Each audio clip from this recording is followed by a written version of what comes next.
반갑습니다. 여수입니다.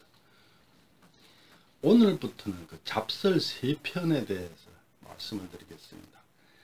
잡설 3편은 인재를 어떻게 발굴하고 채용하고 육성할 것인가, 여기에 대해서 산단공이 그 우화를 만들었는데, 그중 오늘 첫 번째로 화시병 이야기를 하겠습니다. 이 화시병 이야기는 중국 고사의 근거가 있는 거예요. 나머지 그 두 편은 그 근거가 없는 얘기를 산단공이 지어낸 거고, 이거는 중국 고사에서 그 근거가 있는 얘기를 바탕으로 만든 거예요. 화시벽은 고대 중국의 최고 보물, 가장 중요한 보물이었어요. 이 보물을 진시황이 전국옥새로 만들었어요. 옥새, 전국옥새. 전국의 나라를 전해준다, 이런 얘기죠.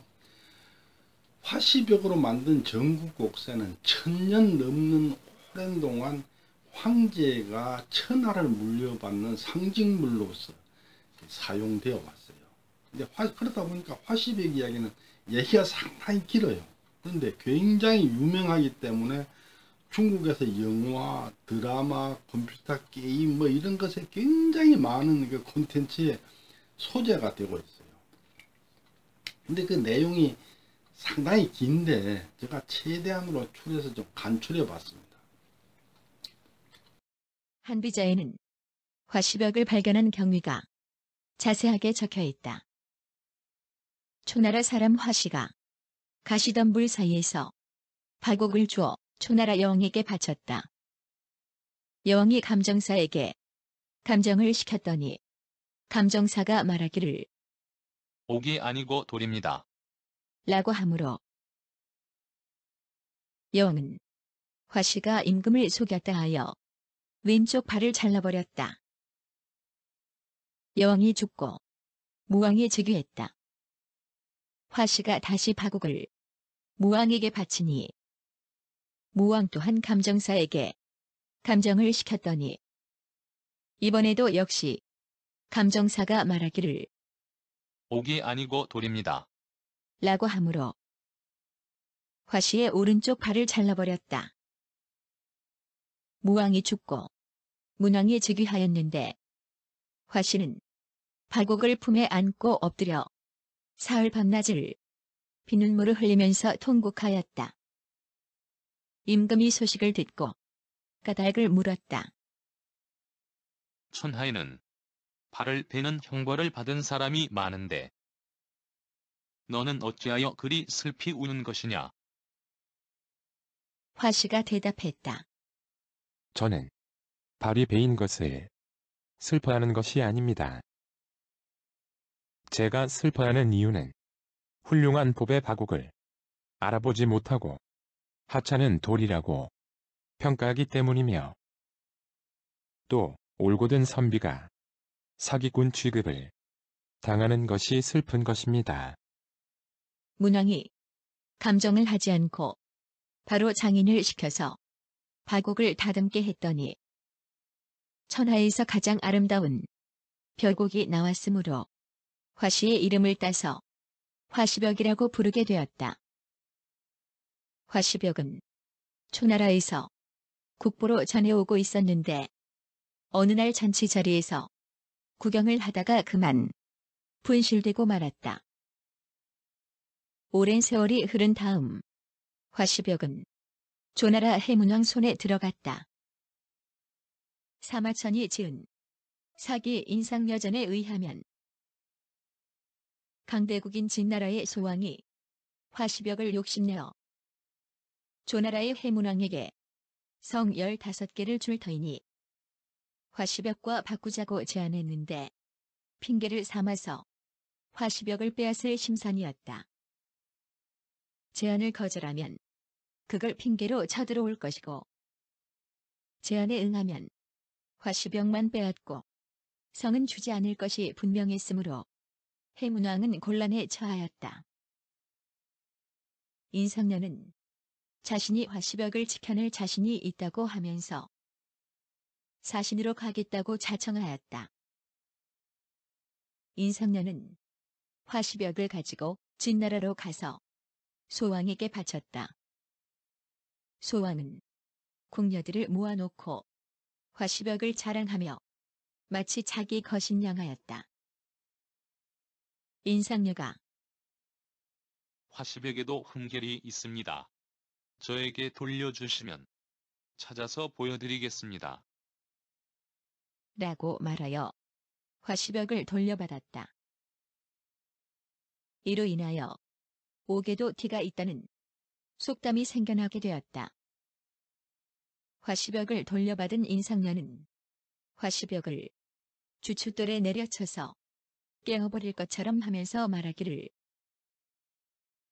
우리 임금께서는 화시벽을 한번 보려면 3일간 목욕제계를 하고 나서 삼가면서 조심스럽게 보는데 지금 임금께서는 목욕제계는커녕 아녀자들을 모아놓고 화시벽을 희롱하고 있으니 이것은 화시벽을 모욕하는 것이다.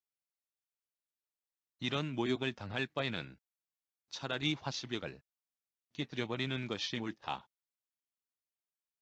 라고 고함을 질렀다. 화시벽이 깨어져 버리면 지금까지 들인 공이 낭패로 돌아가므로 진소왕은 인상녀를 달래면서 사과하고 3일간 목욕제계를 한 다음에 다시 보겠다. 라고 약속하였다. 진소왕이 3일간 목욕제계를 하는 사이에 인상녀는 사람을 시켜서 화시벽을 조나라로 돌려보내버렸다. 그리하여 화시벽이 아무 탈 없이 무사히 조나라로 돌아오게 되었으므로 완벽휘조라는 사자성어가 만들어졌고 완벽하다 라는 단어도 만들어지게 되었다. 진시황이 천하를 통일하고 나서 화시벽으로 전국옥세를 만들었는데 전국옥세에는 수명우천, 기수영창이라는 8글자를 충조전자로 새겼다. 수명우천, 기수영창은 하늘의 명령을 받았으니 영원히 창성하리라. 라는 뜻이며 충조전자는 벌레와 새처럼 생긴 전자체 글씨라는 뜻이다. 그 후 전국옥세는 황제를 상징하는 물건이 되었으며 전국옥세를 차지하면 천하를 차지하는 것으로 간주되었다. 진나라가 망할 때에 가장 먼저 함양성에 들어간 유방의 손에 들어가 한나라 황제의 상징이 되었고 후한말 낙양성에 들어간 손견이 발견하여 서로 차지하려고 다투다가 결국은 위나라 조조 손에 들어갔다. 그 후 전국옥세는 약 1000년간 왕조를 바꿔가며 황제의 상징물로서 전해왔다. 당나라가 망한 후 5대 때 후당의 마지막 황제 이종가가 거란 야율광이 침략을 당하여 전국옥세를 품에 안고 도망치다가 불에 타서 죽었는데 그 이후 행방을 알지 못하게 되고 말았다. 지금 다시 발견된다면 그 가치가 얼마나 될지 궁금하다. 화씨, 변화가 찾아낸 화씨벽은 전문가인 감정인도 알아보지를 못해요. 그게. 전문가가 그걸 못 알아보는 거예요. 그러니까 화씨벽은 주로 그 살림에 묻혀있는 인재를 발굴하고 하는 얘기, 그리고 인물을 알아보는 해안을 얘기할 때 주로 이 화씨벽이 인용이 돼요. 산상도 그 인재 발굴에 대해서 인재를 추천하는 데 대해서 이 초점을 맞춰서 이 이야기를 전개를 하고 있는 거예요.